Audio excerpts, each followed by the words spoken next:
अस्सलामु अलैकुम मेरे प्यारे अजीज दोस्तों, आज के इस वीडियो में हम बात करने वाले हैं कि आजान के वक्त कुत्ता क्यों रोता है।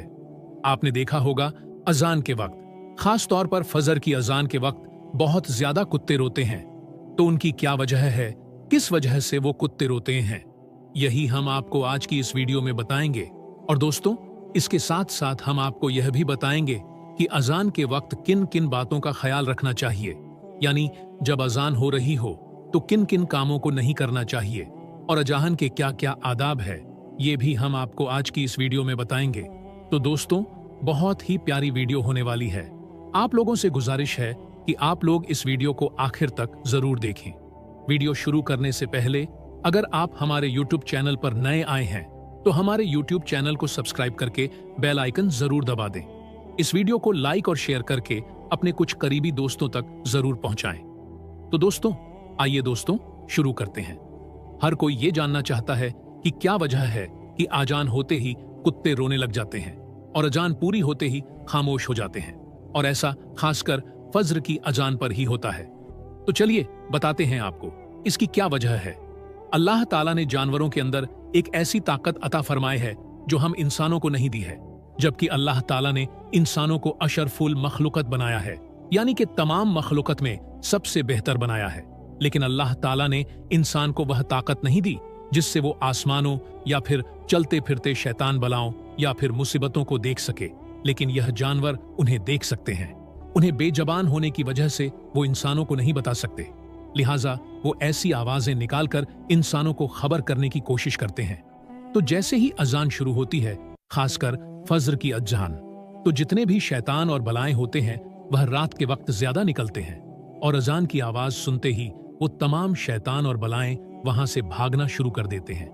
ये देखते ही कुत्ते रोने जैसी आवाज निकालना शुरू कर देते हैं। कुत्ता जब किसी इलाके में बहुत ज्यादा रोता है और अगर कुछ ही दिनों में उस इलाके में किसी का इंतकाल हो जाता है, तो इसीलिए लोग उसे मनहूस समझकर भगा देते हैं।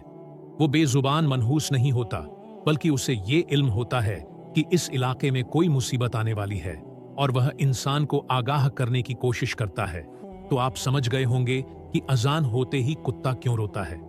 यह तो आप जानते ही हैं कि रात के वक्त शैतान और बलाएं निकलते हैं, और सुबह के वक्त जब फज्र की अजान होती है तो वो शैतान और बलाएं भागना शुरू कर देते हैं, जिनको देखकर कुत्ते रोने जैसी आवाज निकालना शुरू कर देते हैं ताकि इंसान आगाह हो जाए।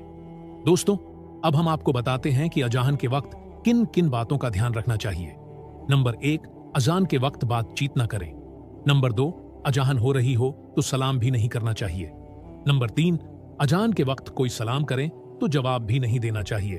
और नंबर 4, अगर कुरान की तिलावत भी कर रहे हो तो भी अजान के वक्त खामोश हो जाएं। नंबर 5, अजान का अदब न करने वालों पर अल्लाह का सख्त अजाब होगा। और नंबर 6, अजान को गौर से सुने और हर कलिमात को दोहराएं। नंबर 7, अगर रास्ते में अजान शुरू हो जाए तो ठहर जाएं। नंबर 8, अजान के वक्त अजान पर गौर न करने वालों पर अल्लाह का अजाब होगा। नंबर 9, अजान के वक्त किसी भी तरह का कोई संगीत नहीं सुनना चाहिए। नंबर 10, अजान के वक्त औरतों को सिर ढककर रखना चाहिए। नंबर 11, अजान के वक्त कभी भी पैर पसार कर नहीं सोना चाहिए। नंबर 12, जो शख्स अजान के वक्त बातों में मशगूल रहता है उसका खात्मा बुरा होने का खौफ है। नंबर 13, अजान जब भी सुने अजान का जवाब दे। कहने वाला जैसा कहे, सुनने वाला भी वैसा ही कहे। नंबर 14, जब मुअज्जिन और अशहदु अन्ना मुहम्मदुर रसूलुल्लाह कहे तो सुनने वाला अंगूठे का बोसा लेकर आंखों को लगाए। और नंबर 15, खुतबे की आजान जवाब जबान से देना मुक्तदियों के लिए जायज नहीं है। और नंबर 16 है जो नफास वाली औरत को अजान का जवाब नहीं देना चाहिए। नंबर 17, पेशाब या पाखाना करने वाले अजान का जवाब ना दें। दोस्तों, अजान के दौरान इन बातों का जरूर ख्याल रखें। अल्लाह हमें और आपको इन सब बातों पर अमल करने की तौफीक अता फरमाए। आमीन अल्लाहुम्मा आमीन। दोस्तों, अब हम आपको बताते हैं 11 कामों के करने से अल्लाह पाक घर से बरकत खत्म कर देता है। तो वो 11 काम कौन कौन से हैं, आइए हम आपको बताते हैं। नंबर 1, बिस्मिल्लाह पढ़े बगैर खाना खाने वाले के घर से। दोस्तों, ऐसे घर में हमेशा गरीबी बनी रहती है, जिस घर में हमेशा रिस्क देने वाले का शुक्रिया अदा ना किया जाता है, और जिस घर में खाना खाने से पहले बिस्मिल्लाह ना पढ़ा जाता हो। तो दोस्तों, अगर आप ये चाहते हैं कि आपके घर में बरकत बनी रहे और आपके रिस्क में बरकत हो, तो जब भी खाना खाएं तो खाना खाने से पहले बिस्मिल्लाह जरूर पढ़ लिया करें। नंबर 2, बगैर वजू किए कुरान पाक पढ़ने से दोस्तों अल्लाह पाक ऐसे घर से भी बरकर दूर कर देता है जिस घर में कुरान ए पाक को बगैर वजू किए पढ़ा जाता हो। तो दोस्तों इस बात का भी जरूर ख्याल रखें कि जब भी आप कुरान करीम की तिलावत करें तो वजू जरूर बना लिया करें और बगैर वजू किए कुरान पाक को छूना तक नहीं चाहिए, क्योंकि ऐसा करने से भी घर से बरकत खत्म हो जाती है। और नंबर 3, घर पर आए सवाली को खाली हाथ लौटाने से। दोस्तों इस बात का भी आप जरूर ख्याल रखें कि आपके घर पर जब भी कोई सवाली आए यानी कोई मांगने वाला है तो उसे आप कुछ ना कुछ जरूर दें, उसको खाली हाथ ना लौटाएं। और अगर आप उसको खाली हाथ लौटा देते हैं, अगर उसके मुंह से आपके लिए कोई बद्दुआ निकल गई तो आपका घर तबाह बर्बाद हो जाएगा। और नंबर 4, मेहमान आने पर नाराज होने की वजह से। दोस्तों इस्लाम में मेहमान का मर्तबा बहुत ऊंचा है और मेहमान की खिदमत करने की वजह से ही प्यारे नबी सल्लल्लाहु ताला अलैहि वसल्लम ने फरमाया है कि मेहमान की खिदमत जरूर करें। तो आप इस बात का भी जरूर ध्यान रखें कि आपके घर में जब भी कोई मेहमान आए तो आप उसकी खिदमत दिल से करें और आप उसको खुश करके ही घर से विदा करें। मेहमान को नाराज करने वाले के घर से अल्लाह पाक बरकत खत्म कर देता है। और नंबर 5, माँ बाप के साथ बदतमीजी करने वाले के घर से। दोस्तों अल्लाह तबारक व ताला ऐसे घर में भी हमेशा गरीबी बनाए रखता है जिस घर में वालिदैन की इज्जत न की जाती हो, यानी कि जिस घर में माँ बाप से बदसलूकी की जाती हो। तो दोस्तों आप लोग भी इस बात का जरूर ख्याल रखें कि आप अपने वालिदैन को हमेशा खुश ही रखें, भूलकर भी कभी अपने माँ बाप को नाराज ना होने दें, क्योंकि दोस्तों माँ बाप की दुआ या फिर बद्दुआ वो अल्लाह की बारगाह में जरूर कबूल होती है। और नंबर 6, आमदनी से ज्यादा खर्चा करने वाले के घर से। दोस्तों फिजूल खर्ची करना अल्लाह को नापसंद है, इसीलिए आप इतना ही खर्च करें जितनी आपकी आमदनी हो। अगर आप अपने आमदनी से ज्यादा खर्च करोगे तो अल्लाह ताला आपके घर से बरकत खत्म कर देगा और आपके घर में हमेशा गरीबी बनी रहेगी। और नंबर 7, सुबह देर तक सोने वाले के घर से। दोस्तों अल्लाह ऐसे घर से भी रहमत के फरिश्तों को दूर कर देता है जिस घर में सुबह सूरज निकलने तक सोया जाता हो। इसलिए अगर आप चाहते हो कि आपके घर में बरकत हो तो आपको चाहिए कि सुबह फजर की आजान से पहले उठे और फजर की नमाज पढ़े।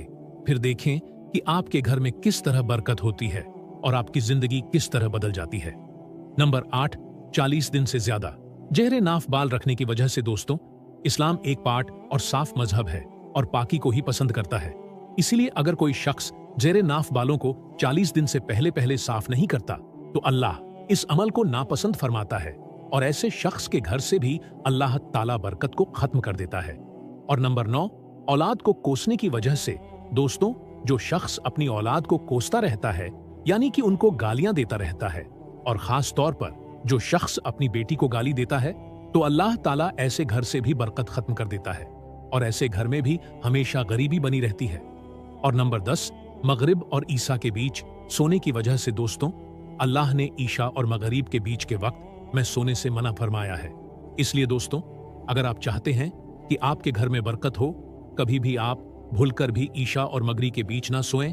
और नंबर 11, कुरान पाक की तिलावत ना करने की वजह से। दोस्तों जिस घर में कुरान पाक की तिलावत ना होती हो तो अल्लाह पाक ऐसे घर को भी नापसंद फरमाता है और अल्लाह ऐसे घर में भी हमेशा गरीबी बनाए रखता है। तो दोस्तों ये वो 11 काम है जिनके करने से अल्लाह पाक घर से बरकत खत्म कर देता है और ऐसे घरों में हमेशा गरीबी बनी रहती है।